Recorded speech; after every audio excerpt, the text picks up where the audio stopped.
تو حضرت نے بہت حوصلہ افزائی فرمائی اور چند مفید مشورے بھی عنایت فرمائے۔ اس طویل سفر میں حضرت کا مزاج، حضرت کی احتیاط، حضرت کا تدین، حضرت کی منفرد خصوصیات بار بار مشاہدے میں آئیں۔ راستوں میں تکلیف ہوئی لیکن ذرا سا بھی اظہار نہیں ہونے دیا، کیونکہ پہاڑی خطوں میں سفر ہو رہا تھا، تھکاوٹ بہت زیادہ تھی۔ شام کو جب بہت زیادہ تھکے ہوئے تھے تو عرض کیا گیا کہ حضرت کیا کوئی جسمانی خدمت کی اجازت مل سکتی ہے؟ فرمایا مجھے نہ اس کی عادت ہے اور نہ اس کا میں عادی ہوں، اس لیے بہت خوش دلی کے ساتھ رخصت فرمایا کہ بس مجھے آرام کرنے دیا جائے۔ اس سفر میں ہر جگہ ختم نبوت کے لیے کام کرنے کا جذبہ ابھارا، اور جس جگہ بھی پہنچے ہمارے مدرسے کے ناظم صاحب دامت برکاتہم بھی سفر میں ساتھ تھے۔ چنانچہ ہر قصبے میں ختم نبوت کی کمیٹیاں کھڑی کی گئیں اور علماء کے سلسلے میں متحرک کیا گیا۔ اس سفر میں حضرت قاری صاحب کا علمی مزاج اور اخلاقی خصوصیات دیکھنے کا بہترین موقع ملا۔ اللہ نے حضرت قاری صاحب رحمہ اللہ تعالیٰ کو جن خصوصیات سے نوازا تھا، ان میں ایک اہم خصوصیت ان کی انتظامی صلاحیت تھی، جو بظاہر بہت خاموش کم گو، لیکن انتظامی صلاحیتوں سے اللہ نے آراستہ فرمایا تھا، اور اسی کا نتیجہ ہوا کہ آگے چل کر کے آج کل کے اس وقت میں حضرت امیر الہند بھی تھے، جمعیت علماء کے صدر بھی تھے، دارالعلوم دیوبند کے نائب محتمم بھی بنے، اور اس سے پہلے ختم نبوت جو مجلس قائم ہوئی اور اس نے پچھلے 20-30 سال میں پورے ملک بھر میں ختم نبوت کے جو پروگرام کیے وہ سب حضرت قاری صاحب رحمہ اللہ تعالیٰ کی فکر اور کاوشوں کا نتیجہ تھا۔ چنانچہ ہر جگہ ختم نبوت کے عنوان سے جو کام ہوا اور مرزائیت کے پھیلانے کے ارادے رکھنے والے افراد کی ان باطل محنتوں کو قدغن لگی، اس میں سب سے زیادہ قاری صاحب کی فکر مندی ہی سبب بنی ہے۔ حضرت قاری صاحب دامت برکاتہم کے زیر سایہ جمعیت علماء ہند کے ماتحت ایک قیمتی ترین شعبہ ادارہ مباحث فقہیہ جس طرح سے سرگرم رہا، اور پچھلے چند سالوں سے مسلسل ہر سال کہیں نہ کہیں فقہی اجتماع ہوتا، اس میں حضرت قاری صاحب رحمہ اللہ تعالیٰ کی تندہی اور ان کی شرکت اور پورے پروگراموں میں بہت غور و تیقظ کے ساتھ آپ کے تشریف آوری، اور اس کے بعد پھر جب تجاویز مرتب ہوتی تھی تو آپ کا تدین اور تفقہ اور ہر پہلو پر ان کی نظر، یہ تمام مناظر سامنے آتے تھے۔ یقیناً حضرت قاری صاحب رحمہ اللہ تعالیٰ کا سانحہ ارتحال بہت سارے شعبوں کے لیے بہت بڑا سانحہ ہے، اور ان کا متبادل نعم البدل کی تو بات ہی مشکل ہے، متبادل ملنا بھی بہت مشکل ہے۔ خصوصاً جمعیت علماء کے وہ تمام شعبے کے جو حضرت قاری صاحب کی زیر سرپرستی سرگر عمل تھے، ان کے لیے بہت بڑا خلا پیدا ہوا ہے۔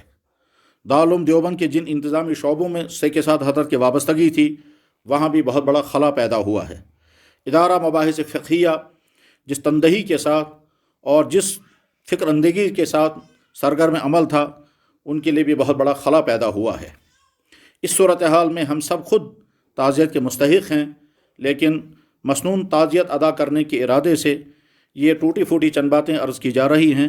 خصوصاً اپنے رفیق محترم حضرت مولانا سید محمد سلمان منصور پوری اور ان کی برادر اصغر حضرت مولانا سید محمد عفان منصور پوری، اور ان کے توسط سے ان کے خاندان کے تمام اصاغر و اکابر کی خدمت میں یہ کلمات تعزیت پیش ہیں۔ ان دونوں حضرات کے توسط سے ان کے خاندان کے تمام دیگر حضرات کی خدمت میں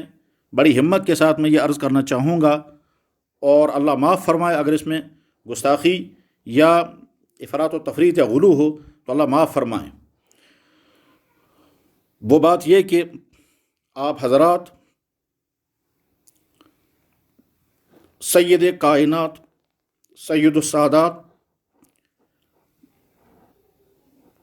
احمد مصطفیٰ محمد مصطفیٰ صلی اللہ علیہ وسلم کے خاندان سے ہیں۔ ہمارا وہ نبی جس نبی کا ہم کلمہ پڑھتے ہیں اور جن کا دین اور ان کی شفاعت ہمارا سرمایہ ہے، اس نبی نے اپنے والد کو دیکھا بھی نہیں۔ اس کے مقابلے میں ہم نے اپنے والدین کو دیکھا، ان کی شفقتوں سے فائدے اٹھائے، ان کی تربیت میں پرورش پائی، ان کی گودوں میں پھلے پھولے، ان کی محبتوں سے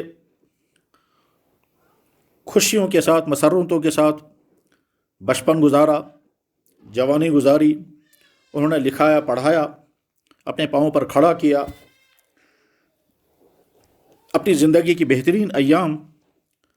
ہماری پرورشوں میں اور ہمارے پڑھانے لکھانے اور تعلیم و تربیت میں خرچ کیے، اور ہم جو کچھ بھی ہیں بہرحال انہی کی قربانیوں، انہی کی محنتوں اور اللہ کے فضل و عنایت سے ہیں۔ اس کے بعد پھر ہم کو بھی تھوڑی سی سعادت ملی کہ اپنے والدین کی خدمت کریں۔ بیماری کے ایام میں جس طرح سے آپ حضرات نے ان کی خدمت کی ہوگی، امید بلکہ یقین ہے کہ سعادت مند بیٹوں نے اپنے والد کی خدمت کا حق ادا کیا ہوگا۔ تو ایک طرف سے آپ کے نانا جان جناب سید الاولین والآخرین محمد رسول اللہ صلی اللہ علیہ وسلم کی ذات اقدس ہے، انہوں نے اپنے والد کو دیکھا بھی نہیں، اور دوسری طرف سے ہم لوگ یعنی آپ دونوں حضرات اور آپ کے خاندان کے لوگ جنہوں نے اپنے والد کی تمام شفقتوں سے فائدے اٹھا کر کے جوانی، اور جوانی کے بعد پھر اس عمر کو پہنچے کہ یہاں سے بھی ان کی خدمت کی اور کوئی کسر نہیں رکھی، تو اب بظاہر کوئی خواب ایسا نہیں ہے جو باقی رہا ہو۔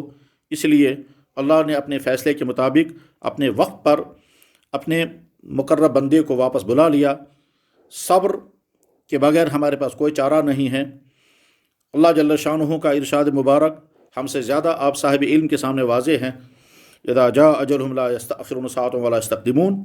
اور آپ کے ہی نانا جان حضرت محمد الرسول اللہ صلی اللہ علیہ وسلم کے ارشاد مبارک الا وان نفسا لن تموت حتی تستکمل رزقہا۔ میں کلمات تعزیت پیش کرتے ہوئے ایک طرف سے حضرت قاری صاحب رحمہ اللہ تعالیٰ کے رفع درجات کے لیے درخواہ اللہ کی بارگاہ میں دعا، اور آپ حضرات کے لیے صبر جمیل کی دعا، اور انہی کلمات کے ساتھ میں اختتام کرتا ہوں۔ انا للہ و انا الیہ راجعون، ان للہ ما اخذ ولہ ما اعطى وکل شیء عنده باجل مسمى فلتصبروا ولتحتسبوا فلنصبر ولنحتسب وآخر دعوانا ان الحمد للہ رب العالمین برحمتک یا ارحم الراحمین۔